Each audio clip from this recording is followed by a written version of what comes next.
Evangelho de Lucas, capítulo 12, a partir do versículo 13.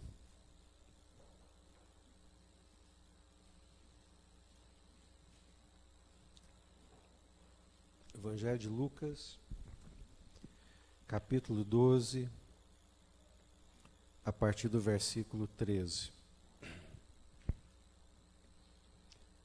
Encontraram? Amém?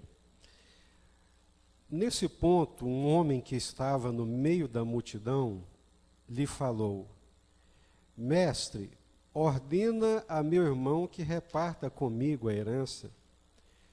Mas Jesus lhe respondeu: Homem, quem me constituiu juiz ou partidor entre vós?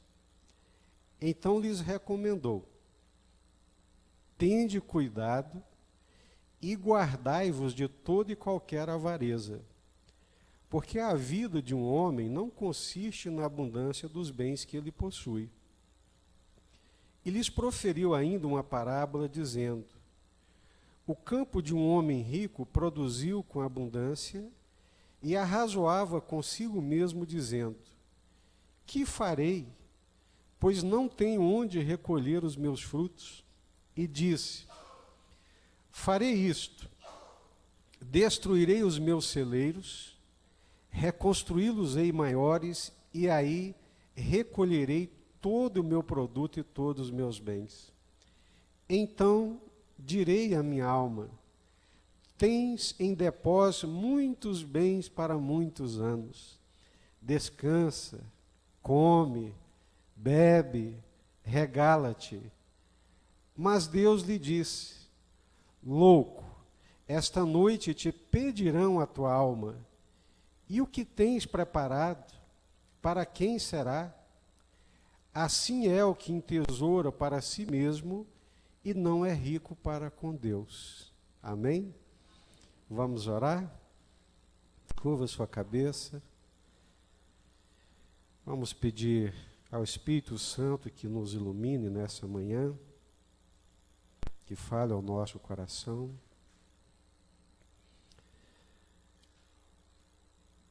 Senhor, todos nós que estamos aqui nessa manhã, precisamos da Tua palavra como bússola, como direção para as nossas vidas e também como alimento para o nosso espírito. Nós dependemos do Senhor para iluminar o nosso entendimento e a nossa compreensão. O homem natural não pode entender as coisas espirituais, pois elas se discernem espiritualmente. Por isso nós te pedimos, dá-nos o teu Espírito aqui nessa manhã, abrindo o nosso entendimento, a nossa compreensão, falando conosco e falando ao nosso coração.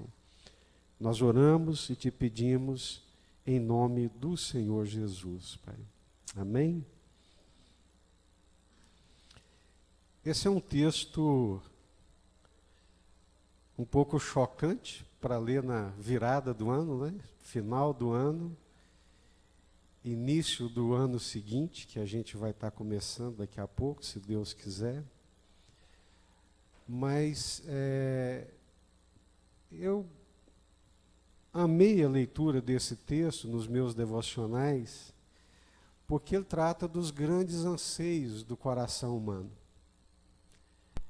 Todos nós, seres humanos que somos, nós temos planos, projetos, anseios, desejos, e de um modo geral, se a gente pudesse reunir todos esses anseios humanos, em algumas poucas palavras, elas seriam fartura, descanso e paz.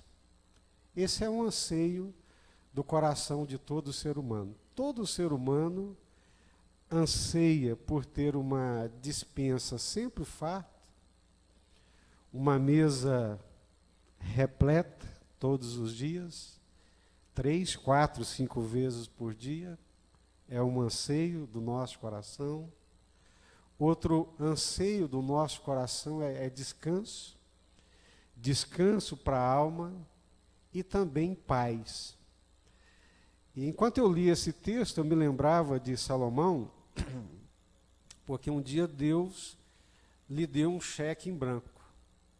Salomão buscou a Deus, foi para a presença de Deus, ansioso, angustiado, perplexo diante das demandas que estavam diante dele, e ele sabiamente foi buscar a Deus. E Deus lhe deu um cheque em branco dizendo: pede-me o que quiseres. O que é que você quer, Salomão? Pede-me o que você quiser, que eu te darei. Imagina, se essa proposta de Deus fosse dirigida a nós, se ela fosse dirigida a você, qual seria o seu pedido? O que você pediria para Deus? O que nós pediríamos hoje para Deus?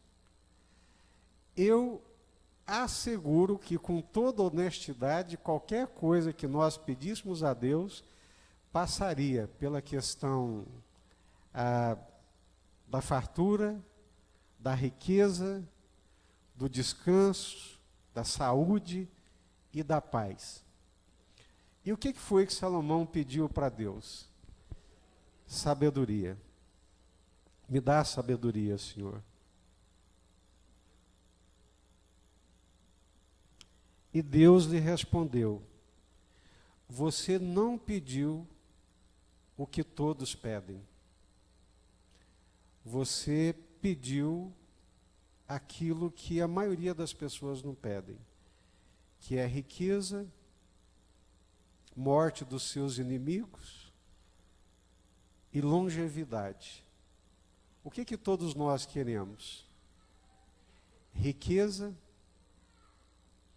paz, saúde e muitos anos para poder gozar e curtir toda essa riqueza que Deus nos der. Então, isso é o comum do ser humano. E Jesus, sabendo disso, diante de uma interpelação que um homem lhe faz, então Jesus aproveita-se da ocasião para explicar o que é que vale a pena na nossa vida e o que é que dá sentido à nossa existência. Então, Jesus, diante daquela interpelação, ele vai dizer: olha, a vida de um ser humano não consiste na abundância dos bens que ele possui. E propõe essa parábola. É uma parábola que Jesus conta. Um homem que já era rico. O pessoal diz que os rios correm para o mar. O cara já era rico, já não precisava de nada. Mas por ser rico, naquele ano, os campos dele produziram muito mais ainda. Ou seja, ele já era rico, lançou a semente, produziu com abundância, ficou mais rico ainda, ou seja, ao ponto de ter agora um problema. Eu não sabia onde é que ele ia colocar tudo aquilo que ele havia acumulado.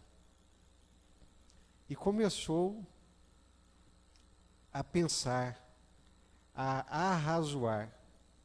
O que eu vou fazer diante de tantos bens, diante de tanta fartura? Eu vou fazer isto. Vou destruir esses celeiros que eu tenho, vou fazer outros maiores e vou colocar aí todo o produto, todos os meus bens. E aí eu vou dizer para a minha alma. Aí ele escorregou, né? Como diz o pessoal, aí ele deu uma patinada feia. Eu vou dizer para a minha alma, você tem muitos bens.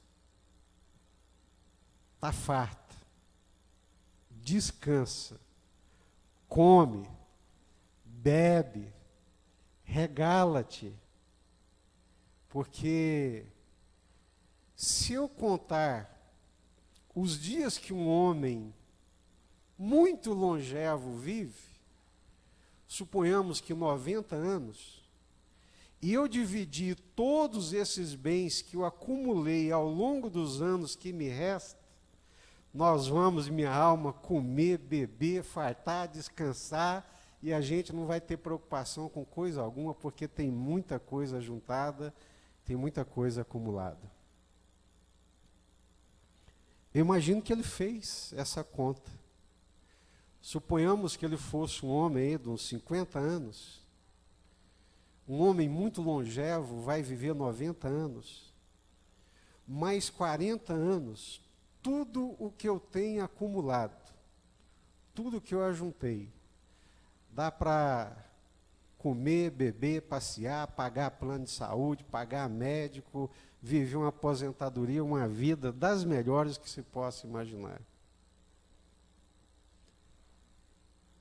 Aí naquela noite, o Senhor lhe diz: louco, esta noite a sua alma vai ser pedida. Essa noite. Não vai ser nem amanhã, mas essa noite. O que você tem preparado? Não vai nem passar de ano. Não vai nem participar da virada, né, Ricardo? O que você tem preparado? Para quem será?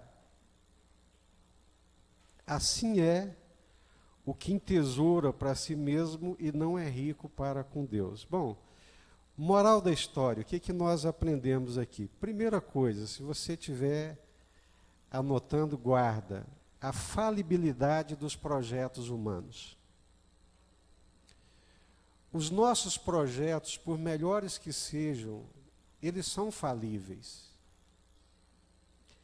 E é por isso que o apóstolo Tiago, na sua carta, na sua epístola, vai dizer, numa forma de admoestação, você que acha, que pensa que pode decidir, e que diz, amanhã vou fazer isso, depois vou fazer aquilo, amanhã vou para a cidade tal, vou comprar isso, vou comprar aquilo.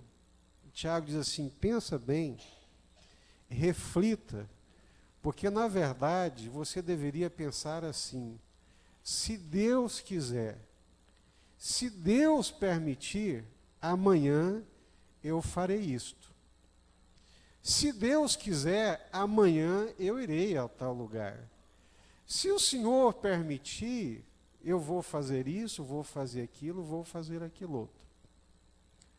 Por causa dessa falibilidade, por causa dessa temporalidade, por causa dessa nossa transitoriedade.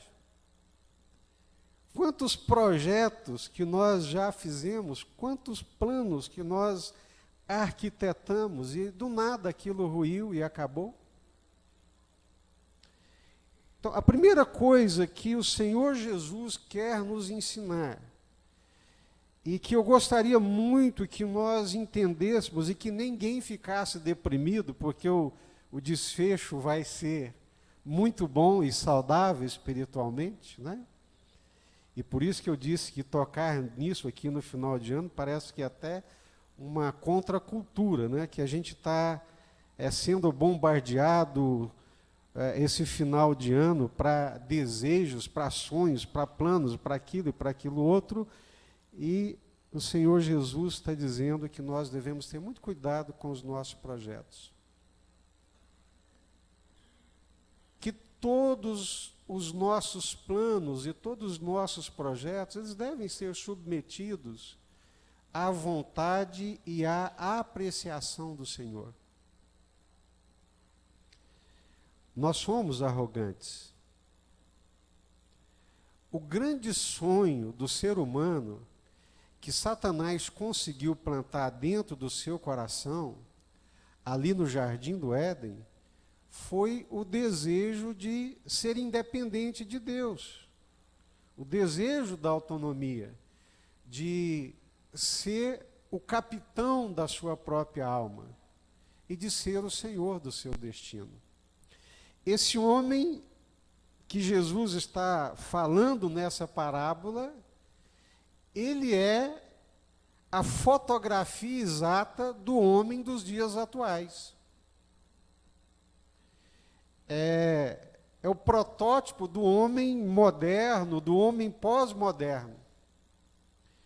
Vou derrubar os meus celeiros, vou aumentar os meus celeiros, vou recolher todos os meus bens, planejei uma boa colheita, planejei, deu tudo certo, vou fazer isto, vou fazer aquilo outro. É um ser humano independente. É um ser humano autônomo. Ele não está dependendo do Senhor.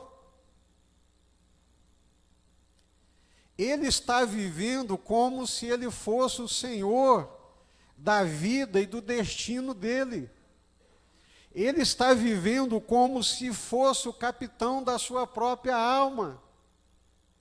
Mas Deus está nos dizendo nesta manhã, e em nome do Senhor Jesus, se você é um crente, se você diz que é de Jesus, aprenda, e aprenda muito rápido, que nós dependemos de Deus. Que nós não fomos chamados para ser autônomos e nem para fazer Deus de nosso servo. Que nós fomos chamados para nos submeter à vontade de Deus, ao querer de Deus, à direção de Deus, à orientação de Deus, à vontade do Deus eterno, do Deus da nossa vida. Esse é o tipo do homem arrogante, forte, autônomo, independente, que faz, acontece, que planeja, que faz metas e quer a todo custo atingir essas metas e esses objetivos. Mas um servo de Deus, um servo de Jesus, ele não age assim. Ele entende a falibilidade da vida humana, dos projetos humanos e tudo coloca nas mãos do Senhor, esperando dele a orientação, a direção segura. Amém? Esse homem tem um desejo enorme de se eternizar. Ele quer ser relevante e marcante, construir obras cada vez maiores, acumular cada vez mais quantidade de bens. E é impressionante essa questão desse anseio humano de se eternizar. Nós deveríamos, segundo alguns pensadores, nós deveríamos morar em barracas e não em concreto. Porque a gente busca o concreto numa tentativa escondida de se eternizar, de se perpetuar. O que mais refletiria a realidade da nossa existência seria viver como viveu Abraão. É óbvio que nós não vamos voltar lá, mas é só para a gente poder entender. Viver em tendas,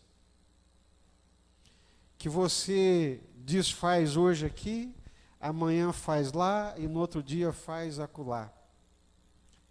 Porque o concreto nos dá a falsa sensação de eternização, nos dá a falsa ideia de perpetuação.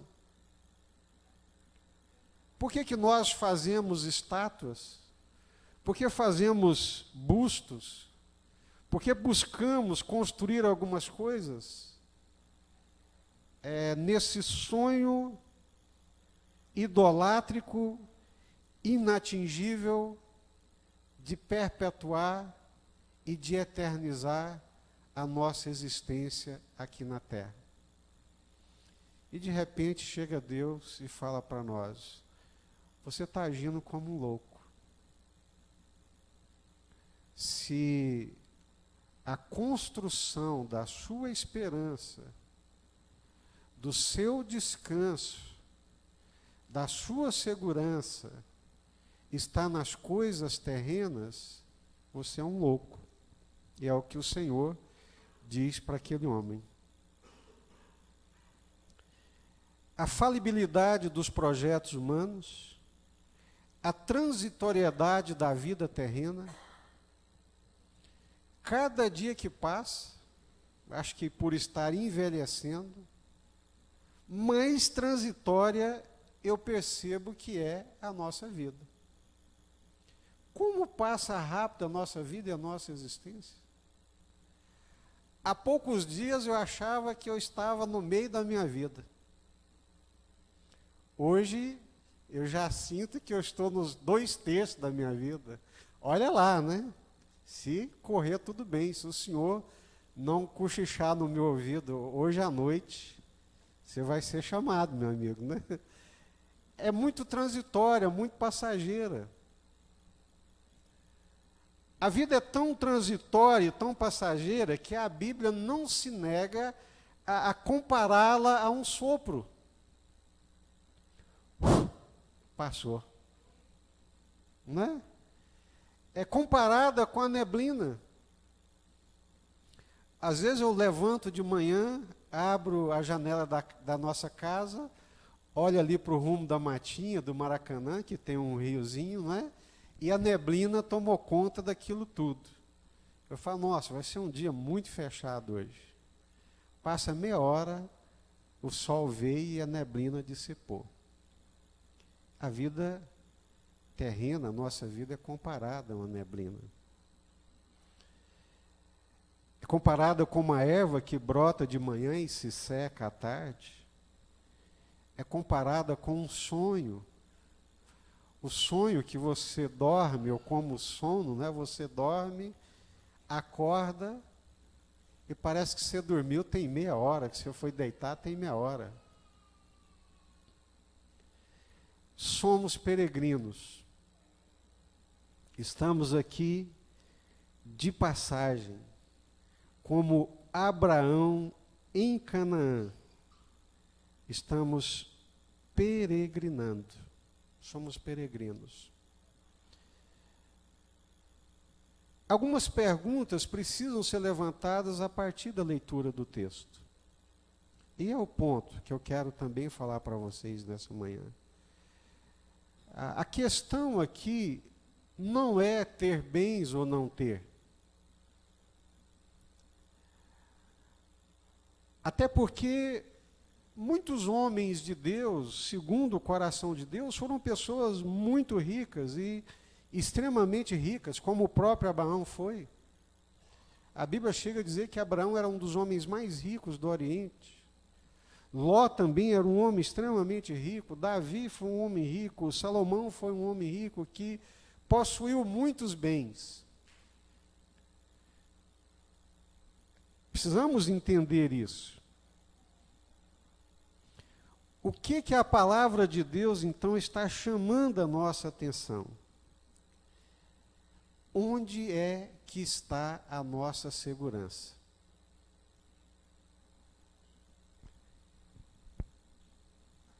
Eu, quando me converti,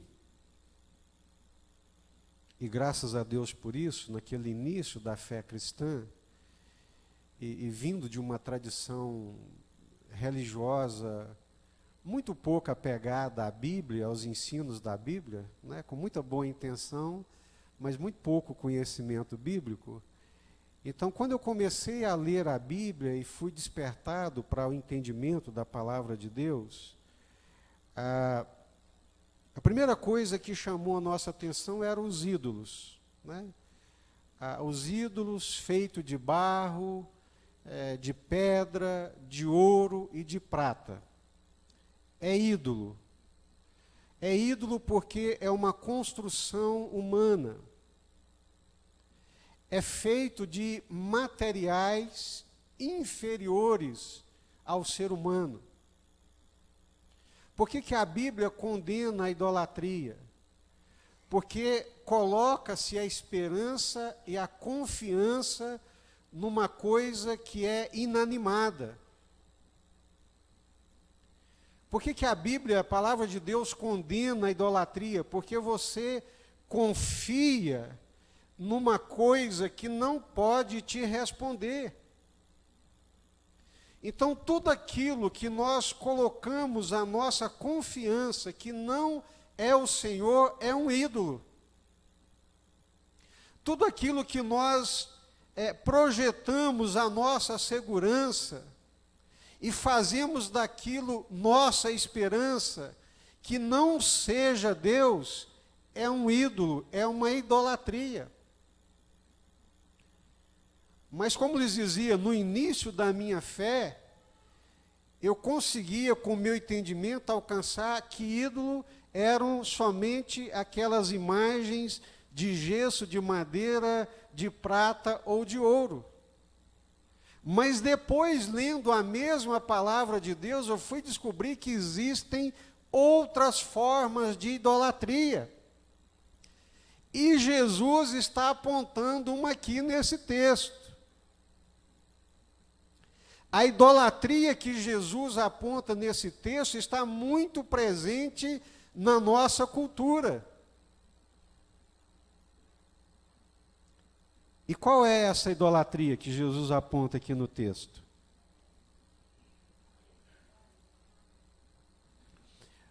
Onde é que esse homem da parábola está colocando a sua confiança? Nos bens. Onde é que ele está colocando a sua esperança? Na quantidade de bens que ele possui.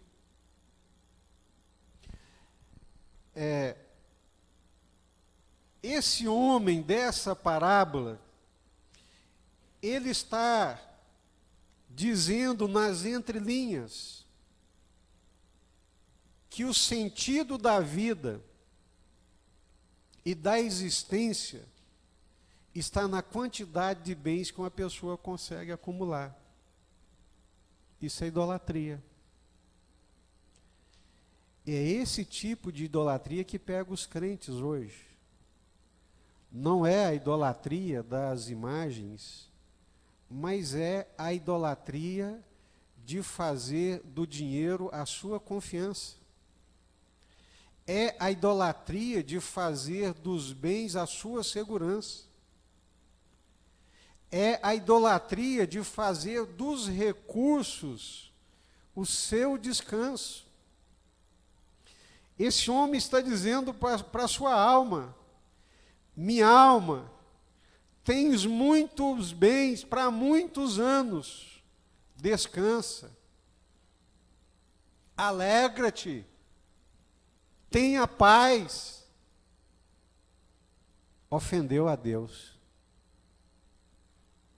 É um idólatra, é um avarento.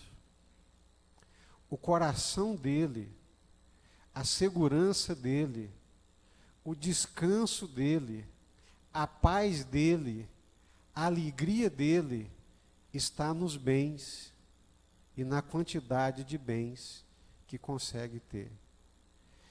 Eu não consigo mensurar a quantidade de crentes que é triste, desesperançada, agoniada, ansiosa, porque não tem determinados bens, porque não tem determinada quantidade disso, daquilo e daquilo outro.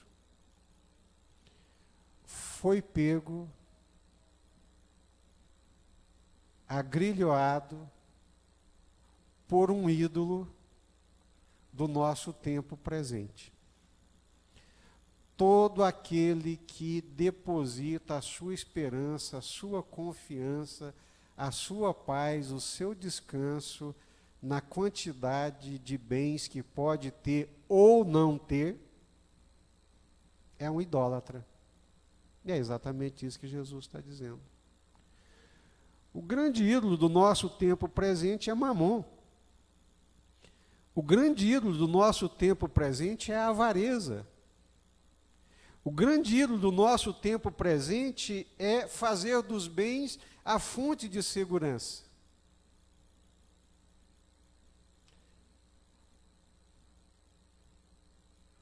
A segurança dos bens, o descanso, a alegria trazida pelos bens, transformar as possibilidades de consumo em fonte de alegria ou de tristeza.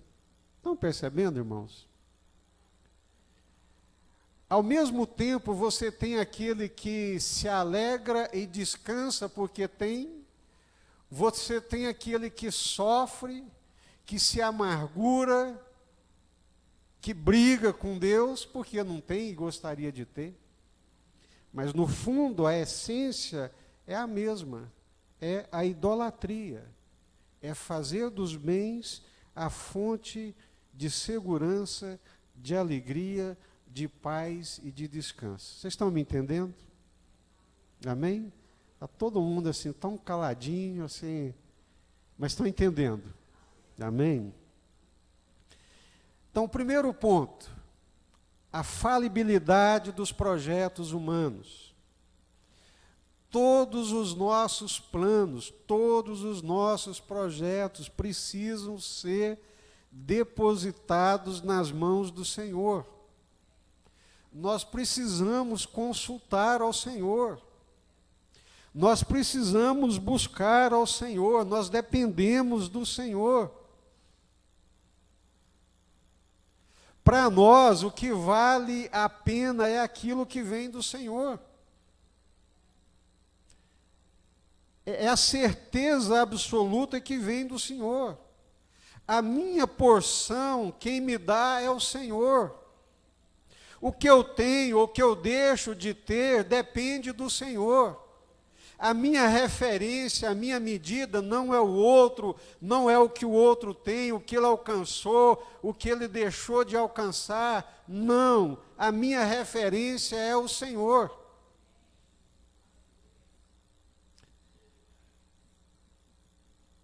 Nós precisamos converter, viu, gente? Precisamos converter o nosso coração nesses aspectos. Para não ofender a Deus. Para não sermos desagradáveis ao Senhor. Os próprios discípulos de João Batista tentaram jogá-lo contra Jesus, suscitando uma inveja, querendo suscitar uma inveja no coração do João. Tentando comparar o ministério de João com o ministério de Jesus. Preste atenção. Toda comparação que nós fizermos com o outro tem uma raiz de inveja, de competição, de concorrência. Ô João, você foi dar testemunho de Jesus, agora todo mundo vai atrás dele, ninguém mais segue conosco, olha aí, nós não estamos batizando mais ninguém, João. Vamos fechar as portas. Alto lá, meus amigos. Eu nunca enganei vocês. Eu sempre tive uma consciência muito clara de quem eu era. E eu sempre disse para vocês, eu não sou o noivo. Nunca enganei ninguém. Eu sabia que eu não era o noivo. Eu sempre soube que eu não era o cara. E não enganei ninguém. Ele é o noivo, ele é o cara, eu não sou digno sequer de desamarrar as sandálias dele. E deixa eu dizer uma coisa para vocês. O homem não pode receber coisa alguma se dos céus não lhe for dado. Amém?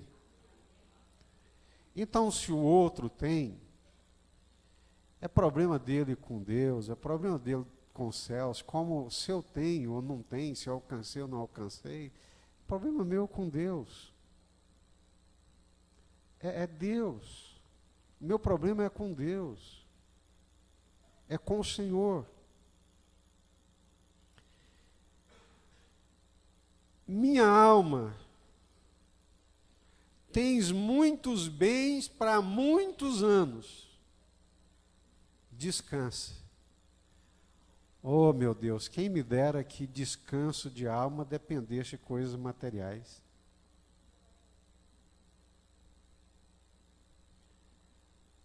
Quanta gente rica que é perturbadíssimo de alma.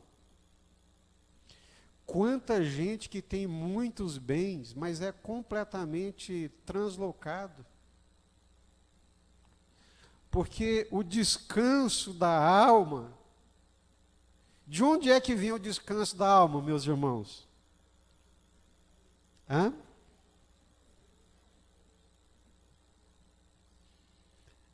O autor de Hebreus diz que a Bíblia fala de pelo menos 3 descansos.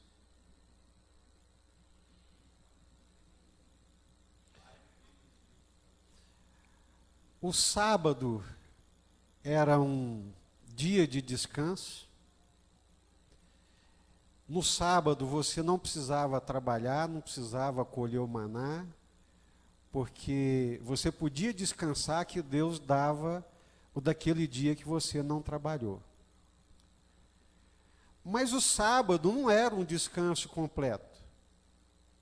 Porque lá no Salmo 95 vai falar novamente de descanso. Que quando eles entrassem na terra de Canaã, eles teriam um descanso. Mas eles entraram em Canaã, não tiveram descanso.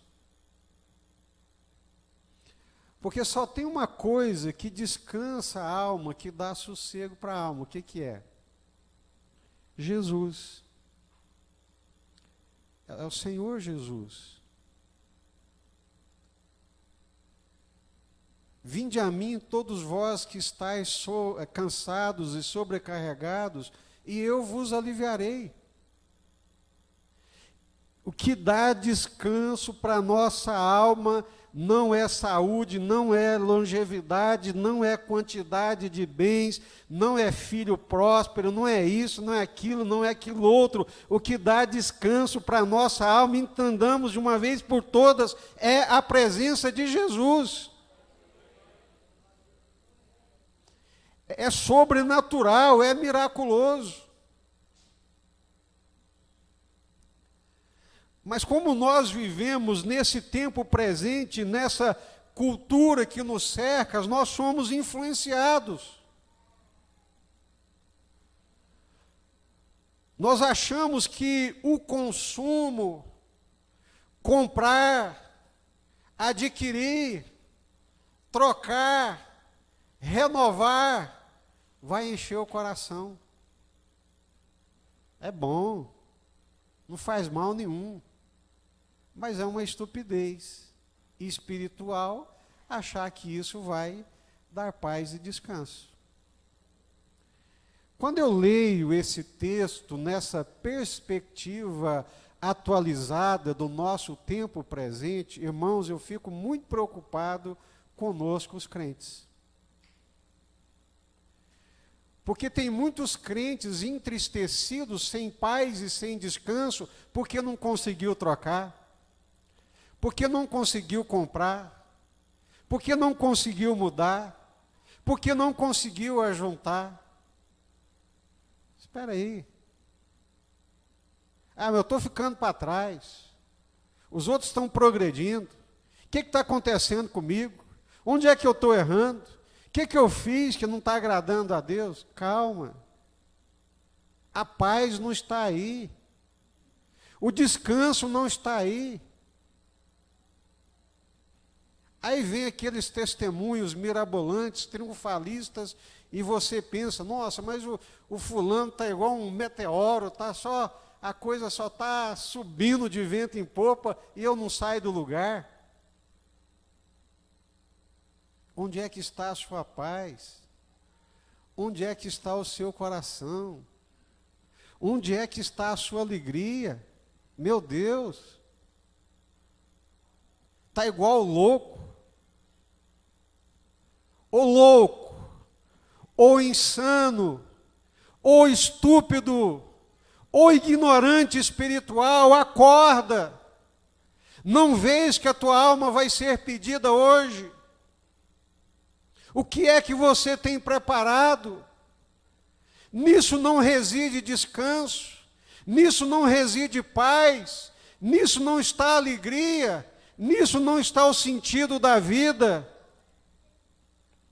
A vida de um homem não consiste na abundância dos bens que ele possui. Ô ignorante, pelo amor de Deus, abra os teus olhos, os olhos do teu coração, os ouvidos espirituais, deixa de ser ignorante espiritualmente e olhe para aquilo que Deus quer que você veja, que é a graça de Deus, a presença de Deus, o favor de Deus, a alegria de Deus, o descanso de Deus. Entenda, por favor, não faz mal. Se você compra, se você troca, se você tem, se você está adquirindo, tudo bem. Mas não pense que é isso que dá descanso. Não pense que isso é que dá paz, porque senão no dia que você não comprar, no dia que você não trocar, você vai perder a paz e vai perder o descanso. E tem momentos que você pode comprar e tem momentos que não pode. Então, isso é um ídolo, isso é uma idolatria. Fazer dos bens fonte de segurança. Fazer daquilo que tem o descanso. O descanso não é aqui. E diz lá o Salomão, no capítulo 12 de Eclesiastes, que chega um tempo da vida que a comida não tem mais sabor, a música já não alegra mais o coração, nada mais dá prazer.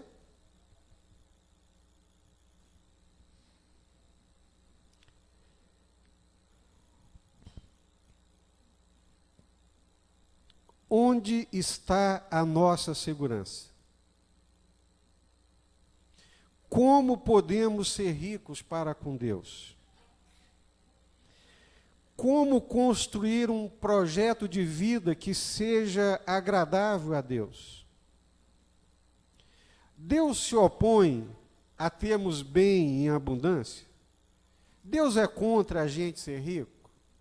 Vamos responder essas questões?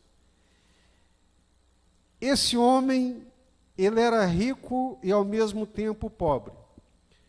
O texto diz: esta noite te pedirão a tua alma, e o que tens preparado? Para quem será?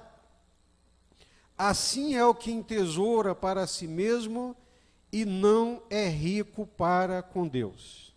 Ora, o texto está dizendo, e é um fato, que tem gente que é rico para com Deus e tem gente que é pobre para com Deus. Como podemos ser ricos para com Deus? Por onde é que vocês querem começar? Vamos essa aqui, na ordem que eu coloquei. A idolatria daquele homem, ele era um idólatra, porque depositou a sua confiança nos bens. Depositou a sua esperança, a sua confiança, a tranquilidade da sua alma na quantidade de bens que ele conseguiu amealhar. Isso é uma ofensa a Deus. Olha, a Bíblia também nos ensina a sermos precavidos, é claro. A Bíblia nos ensina a sermos comedidos, a não sermos pródigos. A Bíblia ensina tudo isso. Mas eu não posso depositar a minha confiança num plano de aposentadoria. Mesmo que seja uma aposentadoria integral, a minha confiança tem que estar no Senhor. E se eu não tiver aposentadoria? E se eu não tiver plano de saúde? Não tenho paz? Não tenho tranquilidade? Onde é que está a nossa segurança? Onde é que está a sua segurança? Onde é que está o seu descanso? Onde é que está o nosso descanso? Onde é que está o nosso descanso? O mundo sinaliza para nós ídolos. O mundo aponta para nós uma forma idolátrica de obter segurança. Mas nós somos crentes, servos de Deus. A nossa confiança está no Senhor. Amém? É bom ler os Salmos, né? É bom ler a palavra de Deus, que nós vamos entendendo e percebendo com clareza que a nossa segurança, a nossa paz, a nossa tranquilidade, o nosso descanso advém da presença de Deus na nossa vida, do nosso relacionamento com Deus. E as outras coisas são as outras coisas que virão por acréscimo. Se vierem bem, se não vierem, nós temos o principal, que é o Senhor Jesus. Amém? Agora me respondam essa: como podemos ser ricos para com Deus? Aquele homem era muito rico, mas era muito rico mesmo. E ficou mais rico ainda, mas era pobre para com Deus. Como é que nós podemos ser ricos para com Deus? Quem que é uma pessoa rica para com Deus? Vamos lá, me ajudem. Estar no centro da vontade de Deus. O que mais? Obediência. Oi? Não ouvi, Selma. Que cuida dos órfãos e das viúvas. Opa! Dispõe os seus bens para a obra de Deus. Não vamos idealizar demais também, senão depois a gente acha que ninguém atinge esse padrão, né? Mas eu acho que é por aqui. A Bíblia fala que quem cuida do pobre empresta para Deus. Opa! Quem se preocupa com aquele que nada tem e o assiste com os seus bens, é como se ele estivesse emprestando para o próprio Deus. Interessante, né? Eu até anotei aqui alguns versículos que me chamaram a atenção. Abra sua Bíblia em Provérbios 19, 17. 19, 17.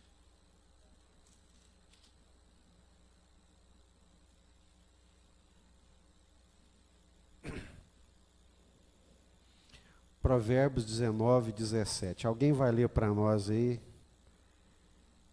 Bem forte.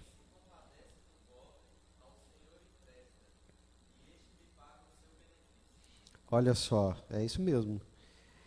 Quem se compadece do pobre, ao Senhor empresta, e este lhe paga o seu benefício. Deixa eu ver se eu acho mais algum aqui.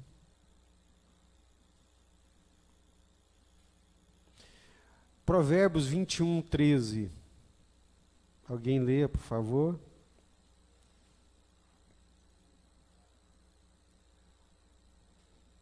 Vinte e um, 13.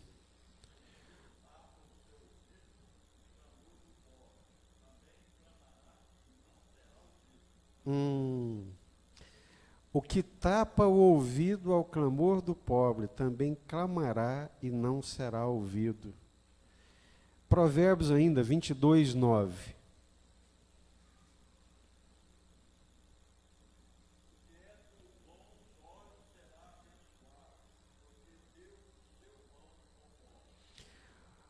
O generoso será abençoado, porque dá do seu pão ao pobre. E por aí vai.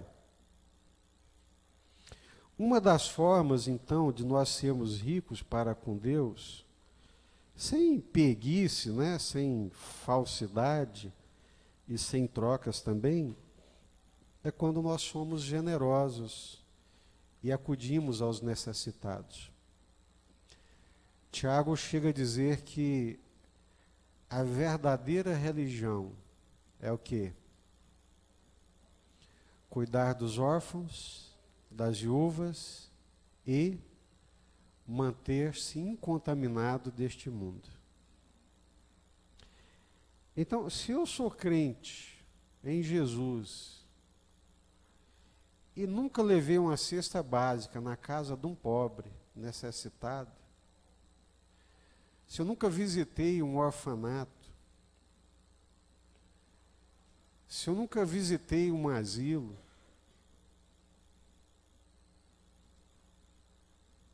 ou até mesmo uma penitenciária, ou qualquer desses lugares, se eu não reparto o meu pão, mas se a minha relação com Deus e com a vida é só para ajuntar,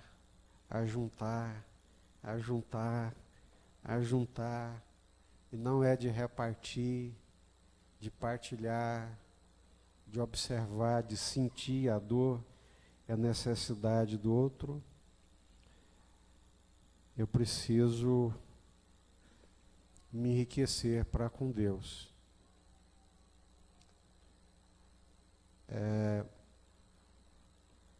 Quando eu invisto também na obra de Deus, nós ouvimos aqui a Ana hoje de manhã, que cuida de 5 orfanatos lá no Haiti. Nós ouvimos aqui e vimos o pastor Herbert Desiré. Os dois têm, se não tiver mais, está beirando aí os 60 anos de idade. Problemas de saúde. Estão lá na África, sem juízo de valor ou desprezar quem quer que seja, mas num dos países mais pobres da África, lá no meio de uma tribo que não tem energia, não tem absolutamente nada. E às vezes essas pessoas passam muita dificuldade, muita luta para poder pregar o Evangelho, trazer libertação ao cativo, porque são pessoas oprimidas por feiticeiros, pessoas oprimidas por enganos espirituais, mentiras de Satanás que agrilhoam aquelas pessoas, e eles estão ali dando as suas vidas. Sol escaldante, dificuldades, e nós aqui como igreja, como povo de Deus, não estamos nem aí. Só queremos fazer o nosso projeto de vida, para ter paz, saúde, riqueza, abundância, mas como se isso fosse a fonte do nosso descanso. Então nós podemos e devemos ser ricos para com Deus.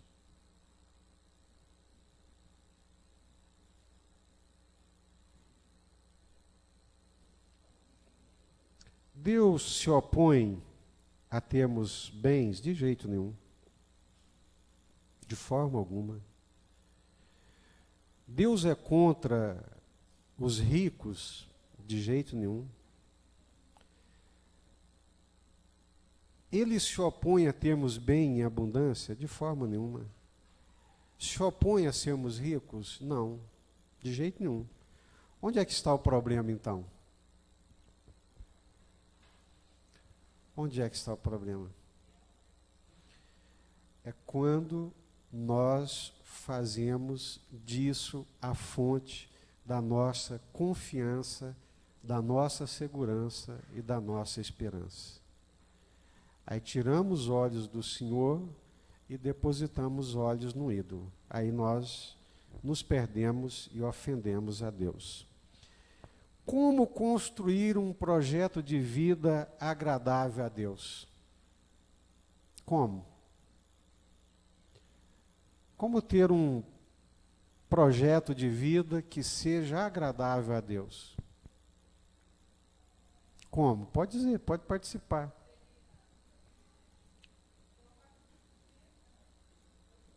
Nos colocar como instrumento na mão de Deus, o que mais? Vamos, gente, vocês hoje estão caladinhos, o que foi? Como? Consagrando os nossos planos a Deus, o que mais? Confiando em Deus, o que mais? Ouvir a voz de Deus. Buscar o reino de Deus. Aleluia. Buscar o reino de Deus. Esse é o grande alvo, esse é o grande objetivo, né? A esperança do reino de Deus, promover o reino de Deus, viver na justiça do reino de Deus. E uma coisa muito importante, irmãos, que eu anotei aqui: ter cuidado com a idolatria dos nossos desejos, né? Os nossos desejos. Eu lembro do pastor Fabiano pregando aqui no aniversário da igreja, e ele falando que nós sofremos não é por aquilo que necessitamos, mas sofremos por aquilo que desejamos. Ou seja, os nossos desejos se transformam numa fonte de sofrimento quando não são alcançados. Então temos que ter cuidado com os nossos desejos. Temos de ter cuidado para não querer transformar Deus num servo. E essa idolatria do ego. Eu sou o centro. E tudo tem que girar em torno da minha vontade, do meu querer. E aí, tendo cuidado com essas coisas, nós vamos ter um projeto de vida agradável e saudável a Deus. Vamos encerrar. Falibilidade dos projetos humanos, transitoriedade da vida terrena e a idolatria da avareza, mamon e dos bens, que é tão presente nos dias atuais.